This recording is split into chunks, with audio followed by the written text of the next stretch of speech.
Welcome to our first session in stream number 3, which is looking at AI and innovative teaching. We are delighted to have Sylvester Chan, come and speak to us from the University of Brunei, speaking to us about beyond AI adoption. So Sylvester, I will give you a 2-minute warning if you're kind of running to the end of your 30 minutes, just so we can stay on track. But we're really excited to hear what you've got to share with us. So I'll be quiet now and hand over to you. Right. Good morning, everyone. My name is Sylvester Tan. I'm a secondary mathematics teacher based in Brunei, Darussalam, and a postgraduate researcher at the University of Brunei, Darussalam. So this work is co-authored by Dr. Masitah, Associate Professor Dr. Masitah Shahrill, whom I sincerely acknowledge was here present today. I'm presenting a conceptual paper titled Beyond AI Adoption, Reimagine Reflective Instructional Design in Mathematics Teacher Education. This is a conceptual paper. The study will be carried out in the next phase.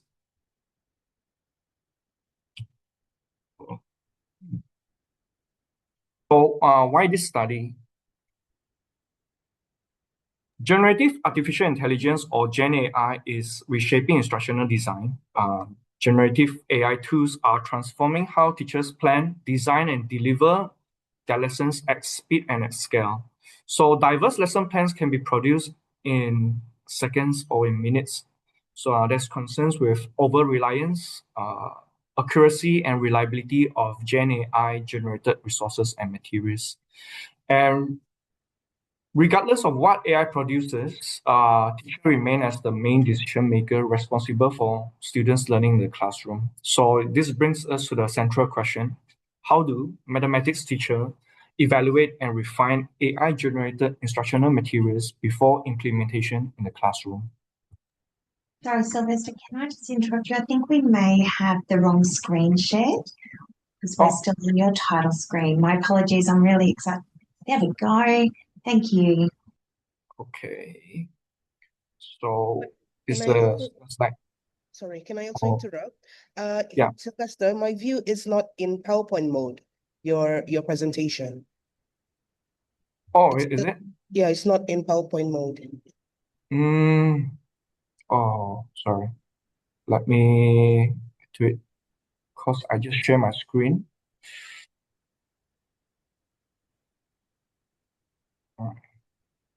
Entire screen. No. What about Nicole? Nicole, your view is okay. That's better. Yes. That's in full screen. Thank you. Is this the entire screen now?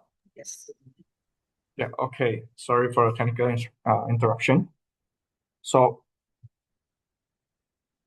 looking at existing literature, research on AI education tends to cluster around few areas. That's AI adoption patterns, including personalized learning, AI-assisted tutoring, AI acceptance and attitudes, AI effectiveness on outcomes, AI literacy, ethics, and responsible use. So what we are seeking here is a deeper understanding on the evaluation of AI outputs.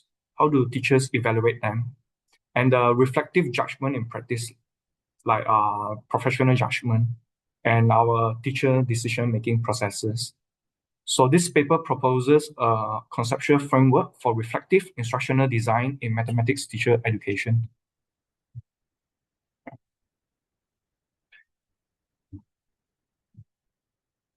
First, a review by Tan in 2025 found that while teacher development in the AI era is receiving growing attention, relatively little research examines how teachers critically evaluate and refine AI-generated instructional materials before classroom implementation. There's also studies on the use of AI in mathematics education, which shows an uneven distribution globally, with many countries still in early stages with limited publications. There remains a lack of research, especially in secondary schools mathematics education in Brunei, on the use of Gen AI. However, I would like to mention that there are a few publications on the use of Gen AI in Brunei, but it's on the higher education context, not in the elementary or the secondary level education. So looking at Brunei on the policy and practice at the moment, so where are we standing at the moment for Brunei? Gen AI officially was recognized as a valuable educational tool by the Ministry of Education back in July 2024. And now it's like July 2026, that's 2 years later. But last month in June, there was a nationwide teacher professional development on AI literacy. This was provided through AI Class ASEAN, which is a digital learning platform. So this professional development was given to all teachers in Brunei to develop our AI literacy. It contains like 15 modules around, I would say, I did the PD myself, as in participated. It's around, I would say around 15 hours, 15 PDs, 15 modules. So it takes around 15 hours. And at the end of that, we get an AI certification.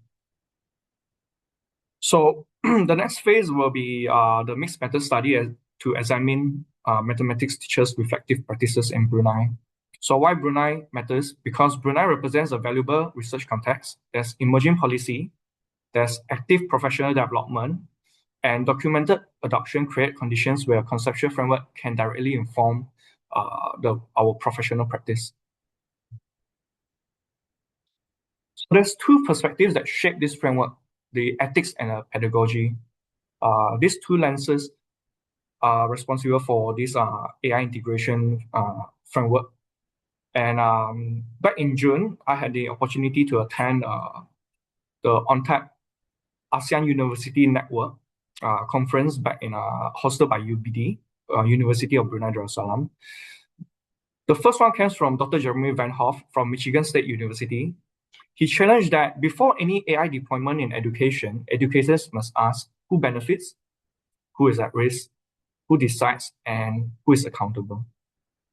So these are the questions that educators must ask before any AI deployment. And from the pedagogical lens, by Dr. Tazli Azizan, also from the same conference workshop, he emphasized that AI integration should begin with thoughtful learning design.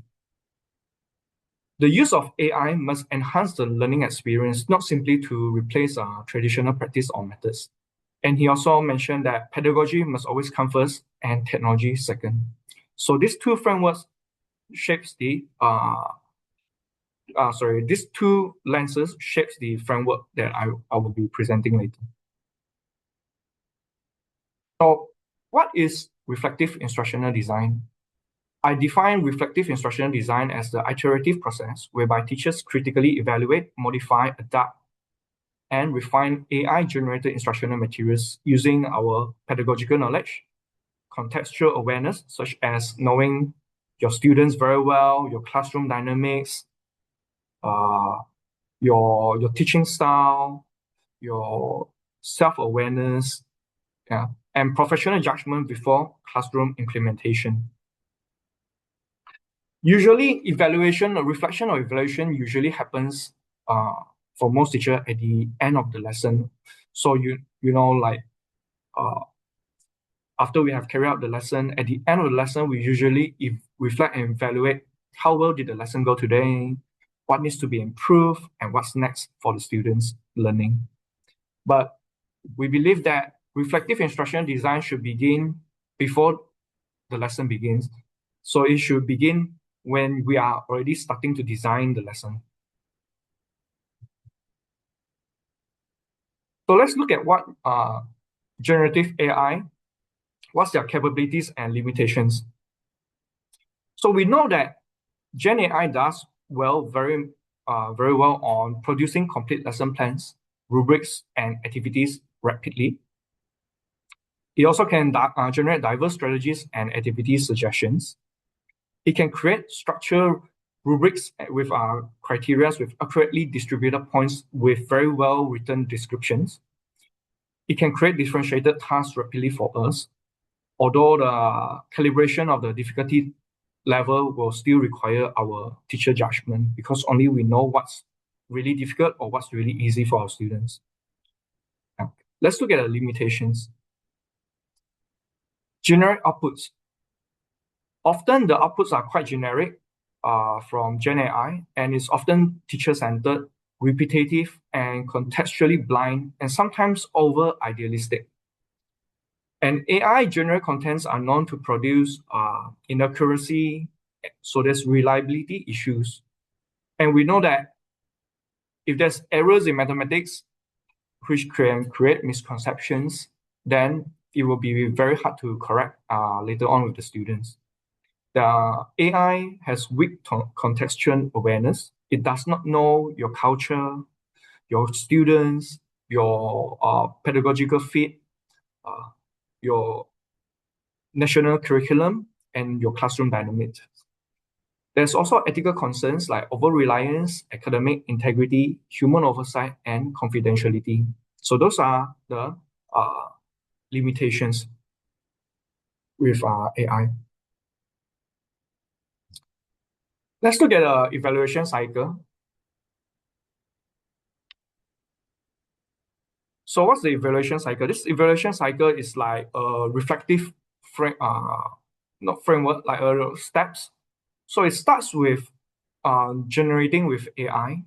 So usually we use a detailed purposeful prompt with measurable objectives, giving prior information to AI. So you can create something that is more accurate to what we really want. And then we will evaluate the output. Now, when we evaluate the output, this is where most reflection happens. We have to assess the mathematical accuracy, the curriculum alignment. Does it align to your national curriculum standards, your pedagogical and content soundness, and the ethical implications? And then after that, we will modify the output, and then finally we will implement, and then we reflect, and then we refine again, and we prompt AI for the next cycle. Now, I would like to explain a little more on evaluating the output in my own experience. So usually, after generating with AI, what I normally look for is that when the output has come from the AI, I will check the lesson. Let's say I generated a lesson plan. So I will check whether what is outputted by the AI is aligned with my pedagogical fitness. Does it align with my teaching values? That's the first thing I will check. Does it meet my students' learning needs? Those are the questions I will ask myself first. The second one I will usually ask is, are the resources mentioned in the lesson plan easily sourced by me, or I have to find it somewhere? Can I get it in time for the use of my classroom? If not, what do I do? I have to find alternatives. And then the third one is the third question I would ask is whether I'm able to carry out the lesson. Sometimes the lesson created by Gen AI is over idealistic, and it's not in my capability or ability to carry out. So that's where the self-awareness comes in. I know that I'm not able to carry this out, and what must I do? I have to adapt the content to the classroom context, student abilities, and my own pedagogical teaching style. So that's modifying the output. Then finally, implement it, and then reflect upon again, and then refine the information.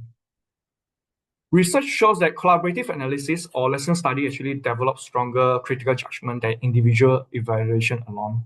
Individual knowledge is tested against peer critic. I will explain this later in my own experience in lesson study. Now, reflective practice is not a step in a cycle, it's the mindset that drives every step. This is the conceptual framework from generation to evaluation. Now, with the institutional enabling conditions, meaning to say, with these conditions on top, as you can see here on top, there's the infrastructure in place, meaning to say your school has already those infrastructure to support technology or AI learning. And then you have already a guided policy. And then we have been through a professional development and a whole school approach. Now, with these enabling conditions, then we can properly and use AI or integrate AI in our teaching and learning in the classroom.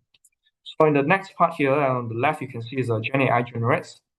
So after generation, the output will be undergo a teacher reflective practice or the evaluation cycle I mentioned just now. And this will be also guided by TPAC and SAMR. And then finally, it will be output to student learning outcomes, whereby all students hopefully will get the equitable learning experience. And this is governed by Dr. Van Hoff 4 questions. Who benefits? Who is at risk? Who decides? And who is accountable? And then finally, on the teacher education, we have to remember it's always pedagogy first. And then we have to develop AI evaluation competence. This is like a new skill which we need to develop with pre-service teachers and educators. AI literacy, ethics, and responsible use. And lastly, collaboration. So Gen AI is the input, reflective practice is the process, student learning is the outcome, and the teacher remains the main decision maker. So why TPAC and SMR is in a framework? Now, the reason for this is because Brunei teachers are trained with TPAC and SAMR. So we do not need the teachers to reteach teachers any new framework to use. We just adopt this framework and we can use it right away. So as we know, TPAC reminds us that effective technology integration has this three knowledge. That's content knowledge, pedagogical knowledge, and technological knowledge. So, and SMR evaluates the transformation that's happening in the classroom from the lowest level of substitution, where AI replaces a task without functional change, to the highest of redefinition, where AI creates tasks previously not possible. So TPAC provides the knowledge foundation, while SAMR or SAMR measures the depth of transformation that's happening in the classroom. So reflection links both and drives improvement in our lesson. Now, when coming to this TPAC, SMR, there's many other definitions or other ways to look at it, but I would like to look at it in terms of from the point of view of teachers, like what has actually changed in your classroom with the introduction or with the use of Gen AI? Now, for myself, I found myself creating more project-based learning for my students previously, which I dread to produce or create, because with project-based learning, usually we need to have a rubric, and the rubrics are needed to measure the learning objectives, the learning outcomes, and the achievement from the projects. And with Gen AI, I'm finding it a lot easier to do because Gen AI can create quite accurate rubrics with better point distributions and descriptors or descriptions on the rubric. So I find myself being drawn more towards project-based learning. And for me, that is already modification and redefinition stage because AI is creating tasks that previously is not say not possible, but takes more time. What must change in how we prepare teachers? Pedagogy and content knowledge. Teachers must continue to develop strong content and pedagogical knowledge before implementing AI tools. Why? Because this is to reduce over-reliance and using it for lesson enhancement. I find myself using Gen AI for lesson enhancement, and it does very well rather than creating a full lesson from scratch because it has the elements of what I really want in the lesson. And then we have to develop AI evaluation competence. Now, teachers' education must explicitly train the ability to evaluate, critique, refine AI-generated materials. And this also means contextual awareness, readiness, our own readiness. Are we ready to implement what Gen AI has generated? And the final decision has to be made by us teachers, because in the end, whatever AI generates, we are the one to implement and execute the lesson in the classroom. The success depends 100% on us. Next is AI literacy, ethics, and responsible use. Professional development on the use of Gen AI must be embedded within teachers' education, like modeling the use of Gen AI by instructors with guided practice and structured activities, promoting ethical and responsible use. And lastly is collaboration and lesson study. Collaboration among teachers deepen reflective instructional design. This is especially true. It happened during a lesson study with pre-service teachers. What we actually found out is that all of us use AI to generate a lesson, and then when we come together, we actually evaluate it differently. We look at because the output was some sort of similar and somewhat different. But the way we evaluate it is very different. Some pre-service teachers are asking, is this lesson really measuring what the students need to learn? While for me, I might thinking, well, this output lesson is this lesson generator is very well can be used because it can help students to develop other skills. So as we can see here, there's different ways to evaluate. So if we can come together more, like collaboration or lesson study, it helps us to be more critical in our judgment.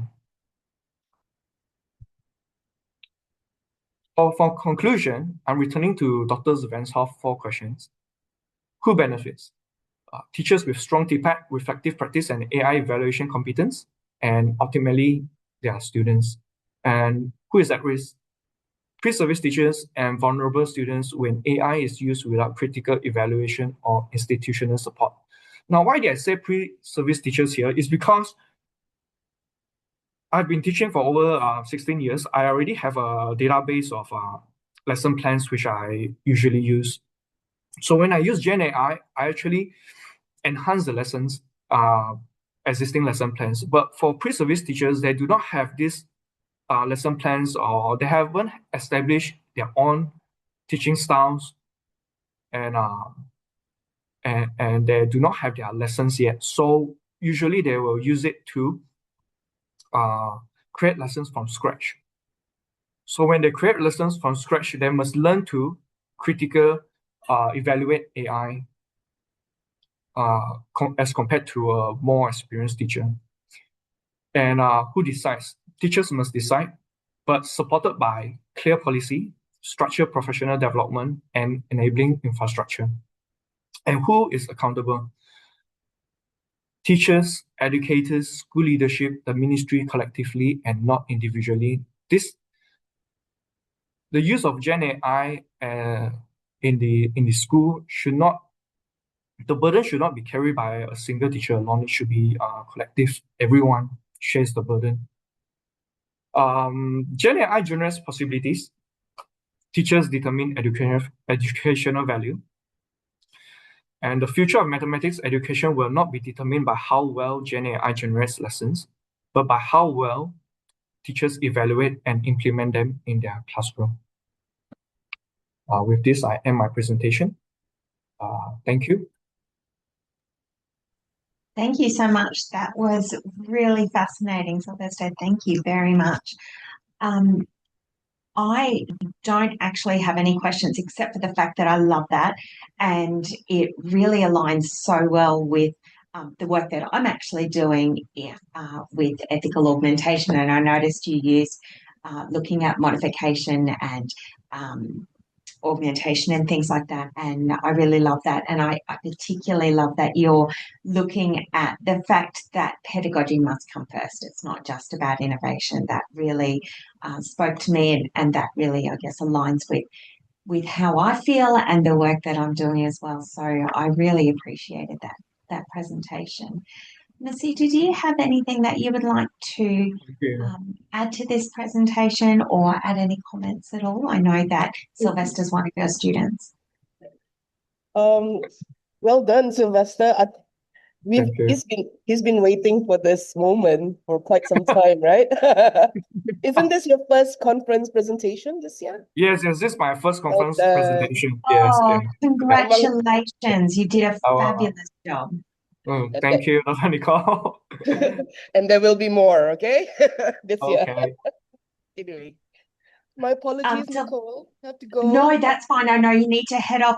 Sylvester, would you mind sending me the link to your article? I saw that there was an article that cited you. I'm assuming it's you in 2025. Was that your article? Oh, that's not my article, unfortunately. It's another researcher. Yeah. Oh, Oh, my apologies. I- Same last name. Yeah, Unless, same last name, correct. unless Sylvester, remember when you first joined us, I mentioned you had a publication as well with a colleague. Yeah, but that was on COVID. On- that was on COVID. Yeah. Was that it, Nicole? Is that what you meant? No, I don't think so. It was one that was only last year. So that's Yeah. okay. But I am going to look you up on LinkedIn if you are on there and we can connect and see how our research may be able to intersect going forward into the future. Thank you Okay. so very much. Thank Best you, of luck Dr. with Nicole. the other presentations that you're listening to today. Thank you. I'm going to stop this recording now.